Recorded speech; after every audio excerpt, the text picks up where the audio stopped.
Guys, a lot of you have been asking about me doing another run of limited edition t-shirts, but the good news is we have listened and we are doing it. Check this out. This is the Smoking Tire vintage t-shirt. Comes in black, gray, or blue. And here's the kicker. I'm only selling it for 10 days. If you want one, you gotta buy it now. The sale ends on August 19th, and you buy one by going to the link in this video or clicking the annotation, but for 10 days only, and that's it. They're good material, they're a reasonable price, and it's the classic Smoking Tire logo in a cool new vintage look. Check it out.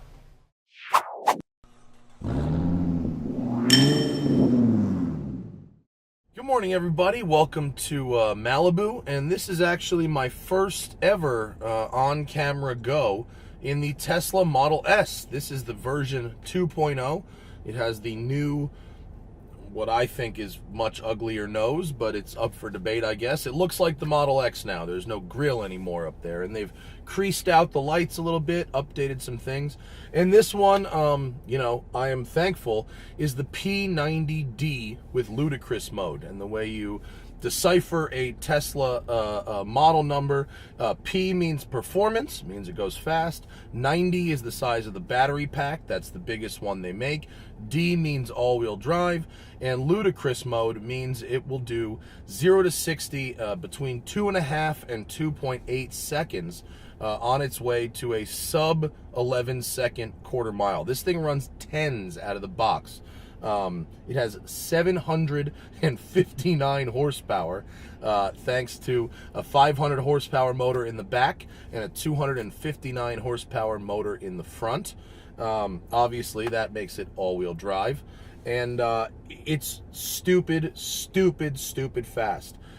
This particular car is about as loaded as they come. It has a ridiculous list of options, including air suspension, the $10,000 Ludicrous Speed upgrade, the panoramic roof, next generation seats. Did I say air suspension? It has air suspension. It has Autopilot. It has the 21-inch wheels, and it has some other carbon fiber and trim options. So this is about as expensive as a Model S gets. And when it's full, it has a 270-mile range. In order for me to get here from my house in Venice, I had to wake up at 5 a.m., drive to Malibu, charge it for an hour, and then come up here.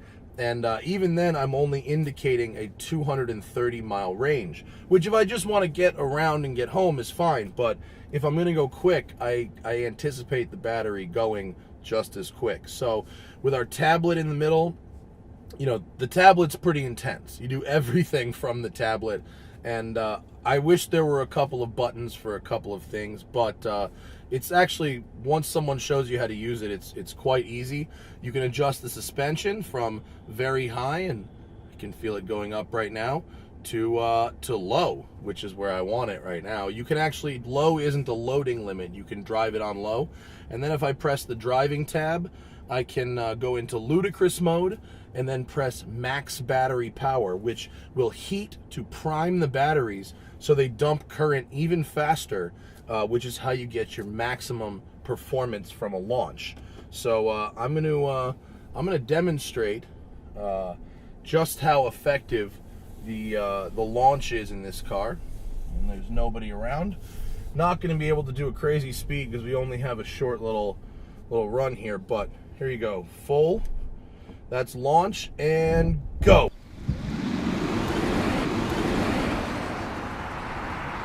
Go. Oh.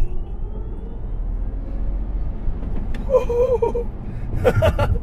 That was more than double the speed limit right there.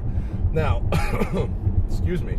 The thing is about that launch mode is, you know, because I have 230 miles remaining as opposed to the full 270, it was probably a tenth or two off of what it potentially could be.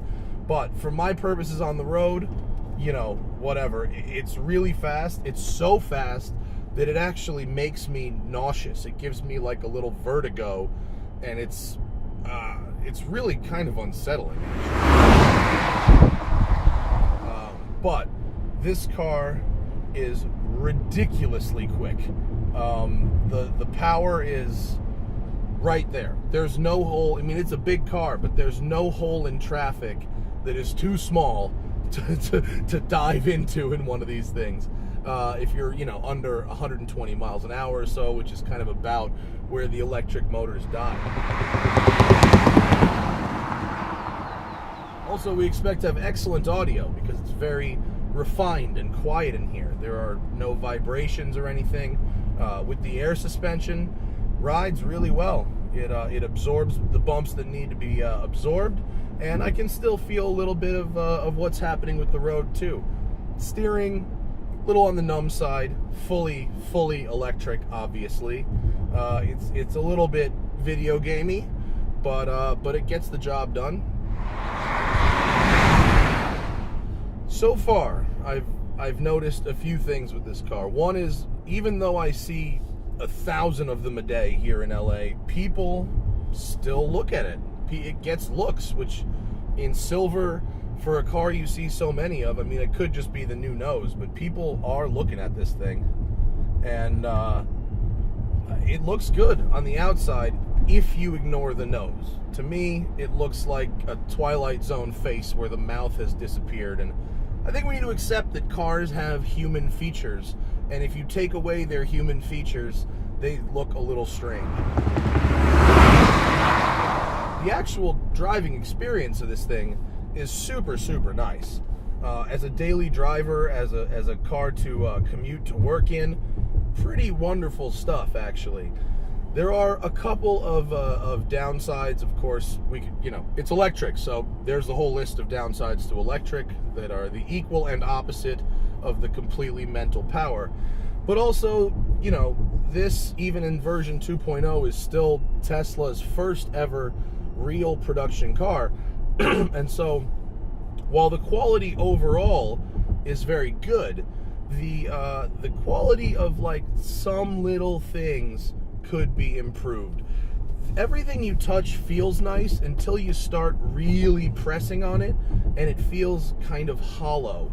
For $145,000, and I realize this car starts around $75, but for $45,000, I want a little more something. I want a little more solidness, something behind the interior. And what I'm going to do right now is, we're at the bottom of the snake, and this car has Autopilot, and I've never run the snake on Autopilot. So, it says auto steer temporarily unavailable. Okay, here we go. Autopilot is enabled. Oh no, whoa, that didn't last very long at all. Okay, let's lower the speed down for Autopilot to 25. Okay, now let's try. We're gonna try and run the snake in Autopilot. The lines are painted pretty clear. I mean, 25 isn't fast, but goddamn thing's driving itself, people. So let's let one impressive thing happen at the same time. Okay, we got a couple of hairpins coming up. Nope, cannot negotiate hairpins. Almost drove into a ditch. Let's try it again. Unavailable. All right, well, as they say, fuck it. I guess it can't do the snake, so I'll drive the snake. Fortunately, we have Pilot Super Sport tires, and although this is a big, heavy car, I don't have the exact weight, but it's certainly over 4,000 pounds.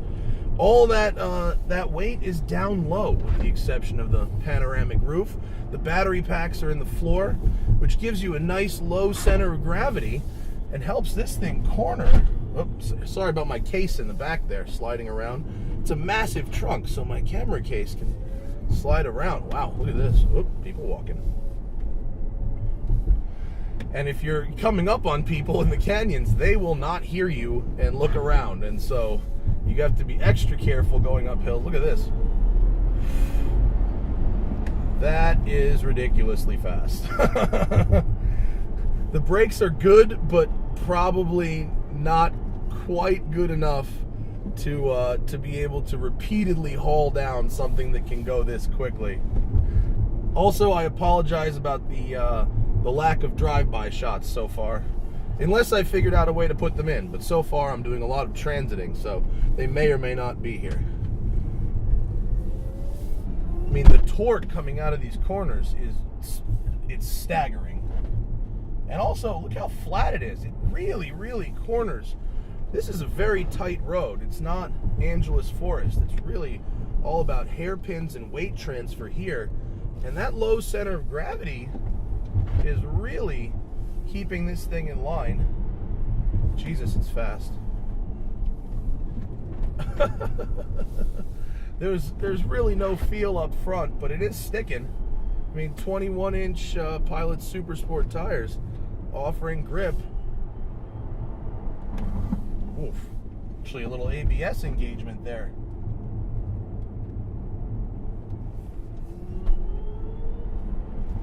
Spacey noises. It makes space noises. Wow. It's for its size and weight, the handling is really, really impressive. Panamera Turbo, you know, still up there in the #1 spot, I think. But, you know, what an amazing achievement for Tesla. Also, let me just say that any manufacturer that is willing to integrate a Spaceballs reference into their car, yes, please. Thanks, Elon. I love that bone that you threw us with there. So we got to go across this intersection, which is a perfect opportunity to launch again. Now I've only driven about 10 miles, but now I'm only showing 205 miles to empty. Here we go. Launch and engage. It definitely does not feel as quick now with only 205 miles indicated range as it did when you're full. Oh, but look, open spot. I can make a pass here. Look at this. Never even saw me coming, that guy. This thing rips so quick. A couple other downsides. These seats aren't great. The backs are good, but the bottoms feel a little small and like kind of springy. They're not as kind of firm and supportive as I'd want. And, well, is there another and? Yeah, and some of the materials down here aren't quite befitting a car at this price point. But again, you're basically buying a $75,000 car with an extra $75,000 worth of batteries and motors. And so that's what you're getting, you know, versus the 60 or something. And they have basically the same exact interior.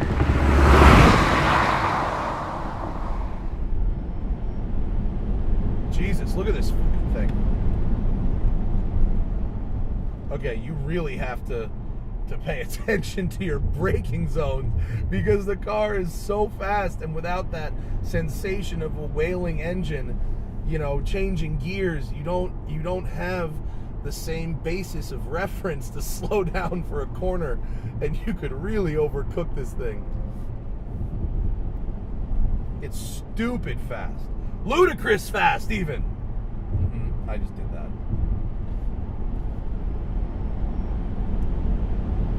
Fucking hell.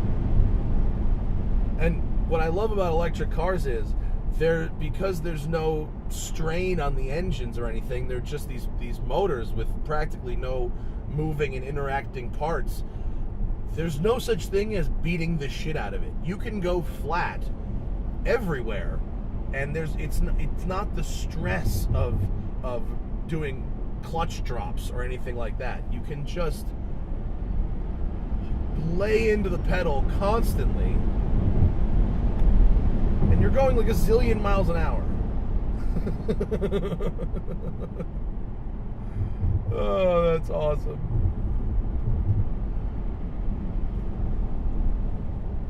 Wow.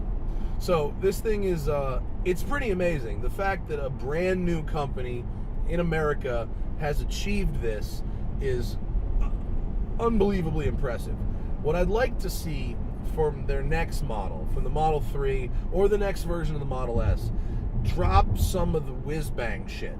Drop some of the motorized stuff, the power door handles, like the power charge door flap. Like that kind of stuff offers really, to me, unnecessary complexity.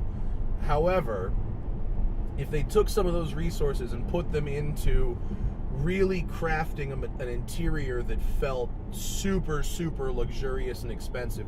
This interior, it's functional and it's spacious, but it's kind of Spartan, and just some of this stuff just doesn't feel like it's solid behind this one door card, you know, and the really good German stuff has that feel.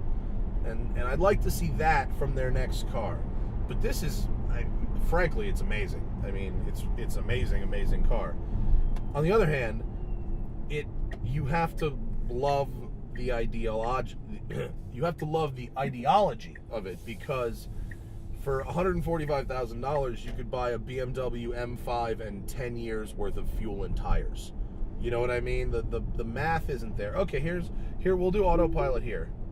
So we're gonna autopilot down this canyon road at 45. Let's see how well this does. The snake, okay, hairpins. Even I know that was pushing it. I just wanted to see what would happen. But this canyon road is a little more open, has really clean lines, and good open sweepers, and the car is going to just drive itself for a little bit, and we're going to see how that goes.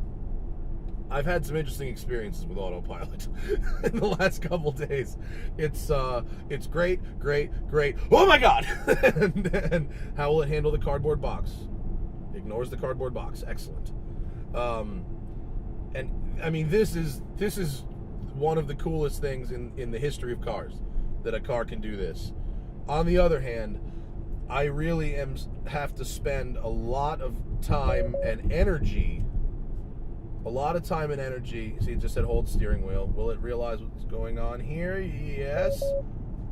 I just spend a lot of time and energy focusing, even more time and energy focusing than if I was actually driving. So I don't know if I'm all about. I mean, this is pretty awesome. Place hands on steering wheel.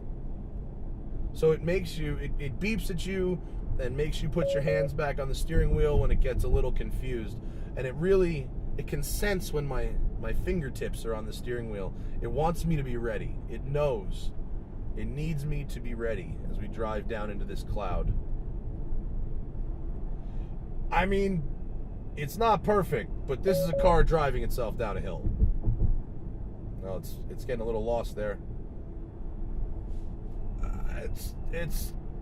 It's wild. This is really, truly.